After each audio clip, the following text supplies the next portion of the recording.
এই গিরি গোবর্ধন পর্বতের নাম শুনেছেন, অনেকের বাড়িতে ছবি আছে, দেখবেন ভগবান বামহস্তের কনিষ্ঠ অঙ্গুলিতে পর্বতটাকে ধারণ করে আছে, তাই না? আজ এই সময় আমরা এই গিরি গোবর্ধনের জীবনী আস্বাদন করব। যাকে আপনারা পর্বত রূপে জানেন, সে আসলে পর্বত নয়, সে একজন ভগবানের পরম ভক্ত, যার তিনটে জন্ম। আপনার মতো আমার মতো মানুষ ছিল, কিন্তু শুধু ভগবানের সেবা করবে বলে নিজে থেকে পর্বত হয়ে গিয়েছে। তাই যে যে অজানা তথ্যগুলো এই লীলার মধ্যে আমরা জানতে পারবো, আগে প্রশ্নের আকারে শুনে নিন, তাতে লীলাটা বুঝতে সুবিধা হবে যে কি কি জানতে পারবো। একদম প্রথম থেকে শুরু করব। এই গিরি গোবর্ধনের প্রথম জন্ম বা সৃষ্টি কোন যুগে, কোথায় তার সৃষ্টি হয়েছে, কেন তার নাম গোবর্ধন হলো, কার ইচ্ছায় তার সৃষ্টি হয়েছিল, এটা আমরা প্রথম প্রশ্ন রূপে জানব। দ্বিতীয় যেটা জানবো, এই গিরি গোবর্ধনের দ্বিতীয় জন্ম আমাদের ভারতবর্ষে হয়নি। ভগবান তাকে পরীক্ষা করার জন্য বাবা এই ভারতবর্ষের দক্ষিণ দিকে একটি দেশ আছে, যার নাম হলো শ্রীলঙ্কা। সেই শ্রীলঙ্কায় জন্ম দিয়েছিল আপনার মতো আমার মতো মানুষের রূপ দিয়ে। কিন্তু আশ্চর্যের বিষয়, পরীক্ষা করা তো দূরের কথা, ভগবান সেই ভক্তিতে সন্তুষ্ট হয়ে বাধ্য হলেন শ্রীলঙ্কা থেকে বৃন্দাবনে নিয়ে আসতে। আর এই শ্রীলঙ্কা থেকে বৃন্দাবনে নিয়ে আসার জন্য একটা মুনির সহযোগিতা নিয়েছিলেন, যে মুনির কাঁধে করে শ্রীলঙ্কা থেকে বৃন্দাবনে এসেছিল গোবর্ধন।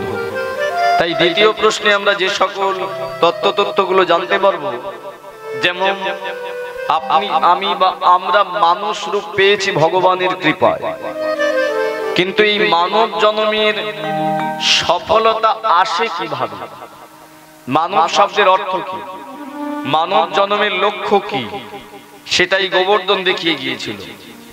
এরপরে যেটা জানতে পারবো, এই গোবর্ধনকে একজন অভিশাপ করেছিল, তার দেহ চিরদিনের জন্য ক্ষয় শেষ হয়ে যাবে।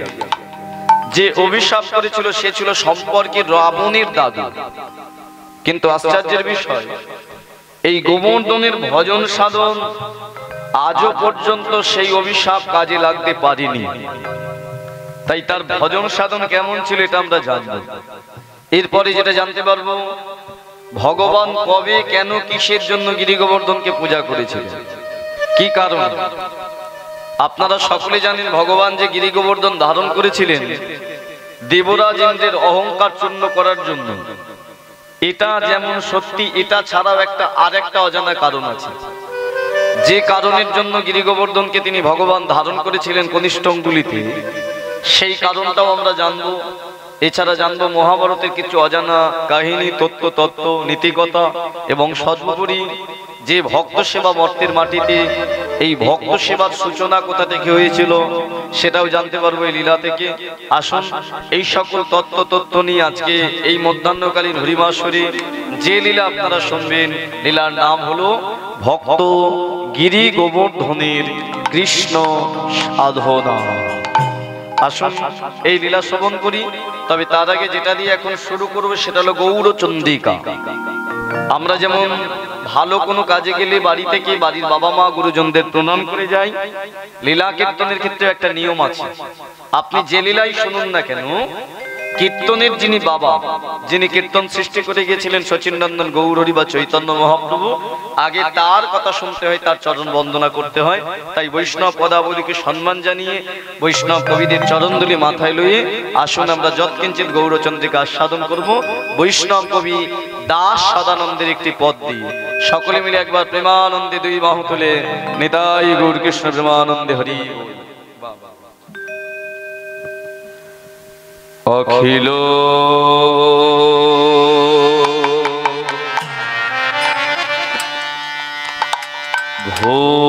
ভুবন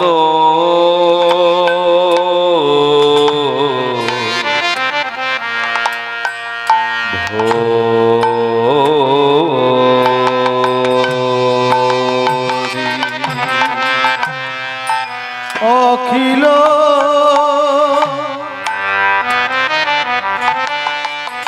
ভুবন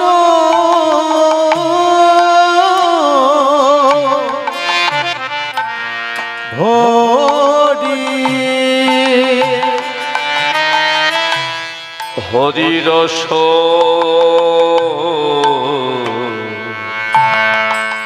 বাদ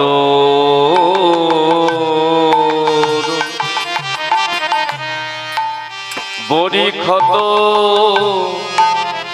চৈতন্য মে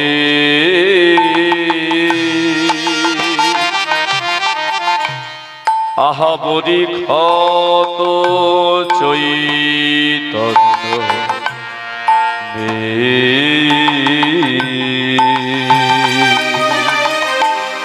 অখিল ভুবন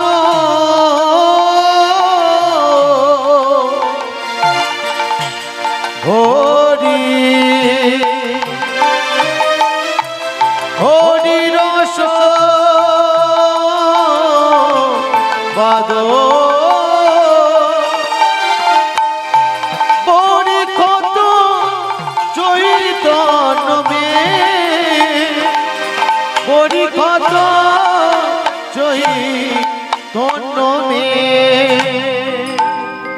ভকত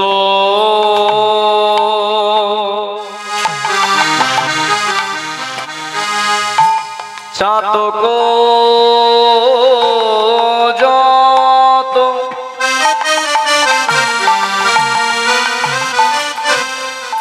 ওই প্রেমে পিব পিব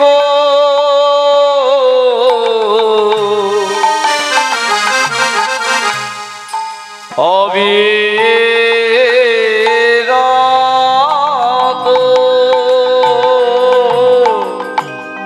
ভকত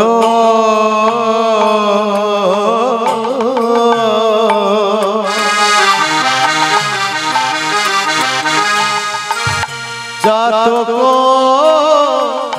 যত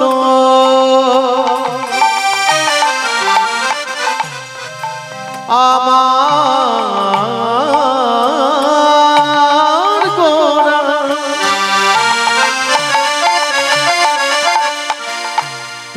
পিব পিব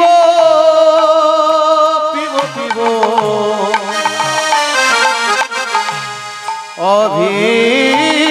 অভিরত এই ভকত চাতক যত আমার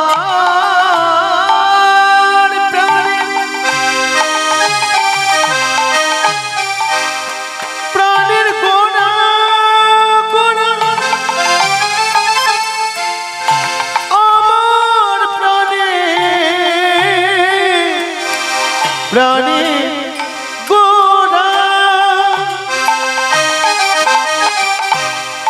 ওই না গোনা প্রেম পাওয়ার লাগি দেখো ভক্ত মন কেমন চাতকের মতো কেমন চেয়ে বসে আছে ও যে আমারে আমারে প্রাণের গোরা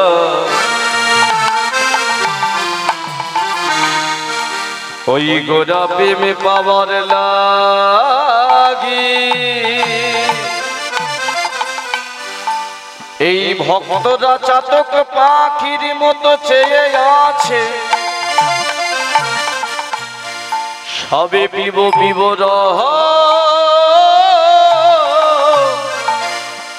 করে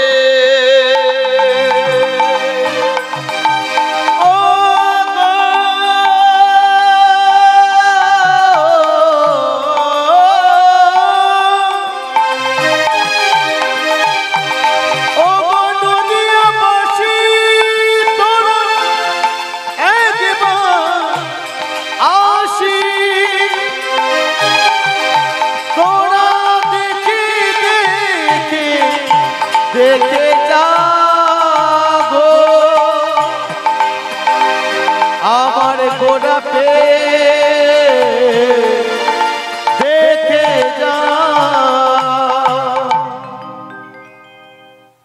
ভক্তমণ্ডলী, আপনি যদি কোনো সময় দক্ষিণেশ্বর মন্দির বা তারাপীঠ মন্দিরে পুজো দিতে যান, কোন মন্দির শুনুন, মধ্যাহ্নকালীন পরিবেশ চঞ্চল হবে, একটু এই ভাবটা কন্ট্রোল করবেন কথার সময়, একটু শান্ত মস্তিষ্কে প্রত্যেকে বসুন। কারণ কীর্তন কি জিনিস, কীর্তন কি বস্তু, এটাকে অনুভব করতে হয়, এটাকে হৃদয় দিয়ে অনুভব করতে হয়। কারণ এই হৃদয় যদি এখানে না থাকে, মন যদি এখানে না থাকে, যতই দেহটা নিয়ে এখানে বসে থাকুন, তাহলে কীর্তনের কোনো অর্থ বোঝা যায় না। আপনি যদি কোনো সময় দক্ষিণেশ্বর মন্দির, তারাপীঠ মন্দিরে পুজো দিতে যান, এই পুজো দিতে যাওয়ার প্রথমে আপনার কর্তব্য হবে, আপনার বাড়িতে যদি বয়স্ক বাবা মা থাকে বা গুরুজন থাকে, আগে তাদের চরণে প্রণাম করি তারপরে ওই মন্দিরে যাওয়া। কেন? আপনি যদি বাড়ির বাবা মাকে অসম্মান, অবহেলা বা অবজ্ঞা করি, যদি কোনোদিন কোনো মন্দিরে গিয়ে দেবদেবীর চরণে প্রণাম করেন, আপনি জানবেন ওই দেবদেবী আপনার প্রণামটা গ্রহণ করবেন না। কেন? বাড়ির বাবা মাকে অপমান অবজ্ঞা করলে এর দ্বারাই আমাদের শরীরের কোনো উপকার হয় না, এতে কোনো উন্নতি হয় না। কিন্তু আপনি যদি প্রণাম করে মন্দিরে যেতে পারেন, আপনি যখন প্রণামটা করেন, দেখবেন বাবা মা বা গুরুজন যে আশীর্বাদের হাতটা আমাদের মাথায় দেয়, এই আশীর্বাদ থেকে প্রথমে হৃদয়ে চেতনার জন্ম হয়, চেতনা থেকে জ্ঞানের উদয়, জ্ঞান থেকে আসে প্রেম, আর প্রেম থেকে আসে বাবা ভক্তি। এই ভক্তিযুক্ত হৃদয়টা যদি একবার তৈরি করে আপনি যে কোনো মন্দিরে যেতে পারেন, তাহলে ওই মন্দিরের দেবদেবী বা ভগবান আপনার প্রণামটা গ্রহণ করবে। লীলা কীর্তনের ক্ষেত্রে ঠিক তাই। আপনি যে লীলাই শুনুন না কেন, এখানে বসে যত রথী মহারথীর কাছ থেকেই কীর্তন শুনুন, কীর্তন শোনার আগে আপনার বা কীর্তনিয়ার কর্তব্য হলো, যেমন বাড়ির বাবা মাকে প্রণাম করে বাইরের মন্দিরে প্রণাম করা উচিত দেবদেবীদের, যে কোনো লীলা কীর্তন শোনার আগে কীর্তনের যিনি বাবা, এই কলিযুগে যিনি কীর্তনের পিতা, আগে তার চরণে প্রণাম জানাতে হবে। বৈষ্ণব কবিরা যাকে বললেন সংকীর্তনৈক পিতরু, তিনি কে না? তিনি হলেন নদিয়ার নিমাই, তিনি হলেন চৈতন্য মহাপ্রভু, তিনি হলেন গৌর বিশ্বম্ভর, নিতাই গৌর। তিনি যদি না আসতেন, তিনি যদি কান্ডারি হয়ে না দাঁড়াতেন এই সনাতন ধর্মে, এই কীর্তন তো দূরের কথা, এখানে বসার জায়গা পর্যন্ত আমরা পেতাম না। যে পদাবলীটা দিয়ে আমি কীর্তনটা শুরু করেছি বাবা, বৈষ্ণব কবি দাস সদানন্দের লেখা, খুব মন দিয়ে শুনবেন। দুটো লাইন আমি গেয়েছি, কি গাইলাম?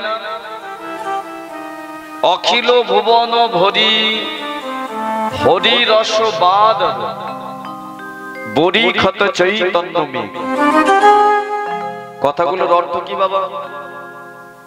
আজকে যেমন আপনাদের এই গলা ডহরাতে এই কীর্তনের মধ্য দিয়ে প্রেমবন্যা বয়ে চলেছে, হাজারো হাজারো মানুষ এখানে আসছে, এই প্রেমবন্যাটা কিন্তু আজকে শুরু হয়। এই প্রেমবন্যাটা শুরু হয়েছিল আজ থেকে 538 বছর আগে। আর শুধু এই দক্ষিণ চব্বিশ পরগনায় ক্যানিং বা গলাডহরা নয়, অখিল ভুবন ভরি হরি রসবাদর, সমগ্র ভুবন ভরে ভগবান শ্রীহরির প্রেম বর্ষা রূপে বর্ষিত হয়েছিল। আর সেই বর্ষাটা এসেছিল কোথা থেকে? বড়ি ক্ষত চৈতন্য মেঘ, একটা চৈতন্য রূপী মেঘ থেকে এই বর্ষার সৃষ্টি হয়েছিল। এবার প্রশ্ন হলো,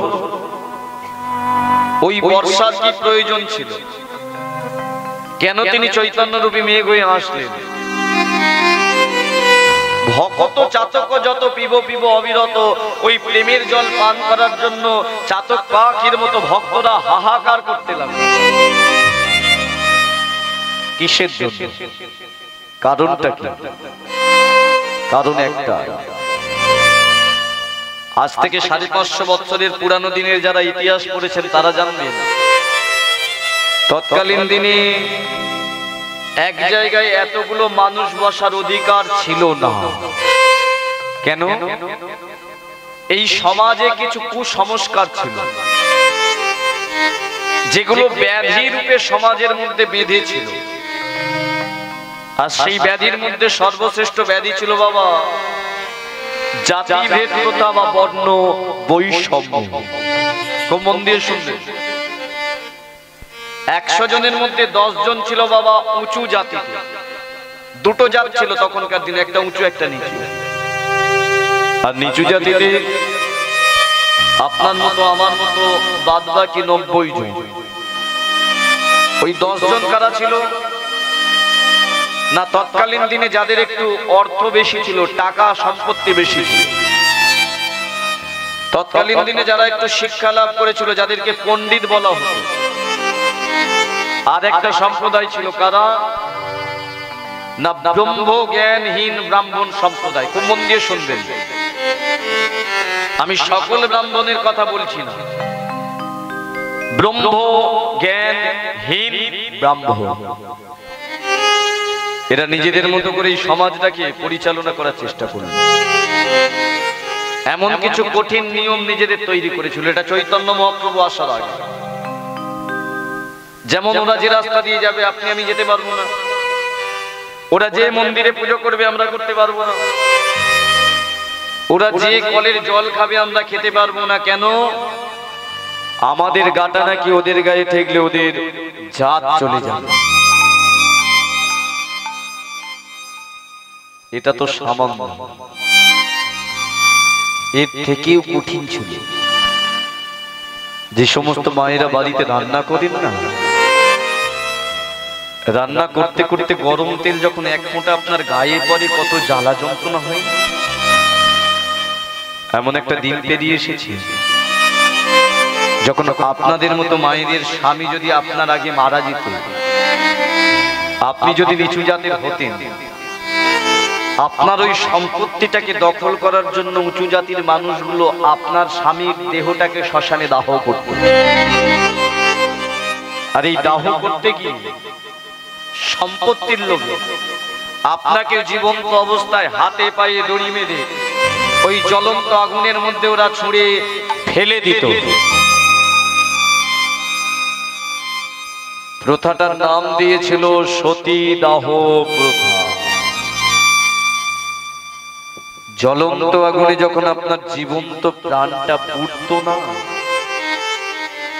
ছটফট করতেন যন্ত্রণা, চিৎকার করে বলতেন কেউ কি নেই, আমাকে একটু বাঁচাও। কিন্তু নির্মম নিষ্ঠুর ওই সমাজপতির দলগুলো আপনার আর্তনাদ যাতে না কেউ শুনতে পায়, ঢাক ঢোল কাশি বাঁশি সকল কিছু বাজিয়ে সুন্দর দেহটাকে ওরা ছাই করে দিত। যন্ত্রণা নিয়ে পুড়তে পুড়তে পুড়তে পুড়তে চলে গেলেন। কিন্তু 3 গুণ যন্ত্রণা আপনার থেকে একজন বেশি ভোগ করল। কে? যার বাড়িতে রয়ে গেল একটা ছোট্ট ছেলে, যে ছেলেটা চোখের সামনে তার বাবাকে পুড়তে দেখল, যে ছেলেটা অসহায় ভাবে তার মাকে পুড়তে দেখল। শ্মশানের মধ্যে ছেলেটি অনেক চেষ্টা করেছিল তার মাকে বাঁচানোর, কিন্তু পারেনি। ও নিচু জাতের ছেলে, ওকে শ্মশান থেকে ছুঁড়ে ফেলে দেওয়া হলো। অসহায় ভাবে ছেলেটি কাঁদতে কাঁদতে কাঁদতে কাঁদতে কখন শ্মশানে ঘুমিয়ে পড়ত। কিন্তু ঘুমটা যখন ভাঙতো তখন দেখতো তার চোখের সামনে কেউ নেই, শুধু অদূরে পড়ে আছে তার মার বাবার ওই পুরানো ছাইটা, যার মধ্যে গিয়ে আছাড়কে পড়ে ডাকতো মা।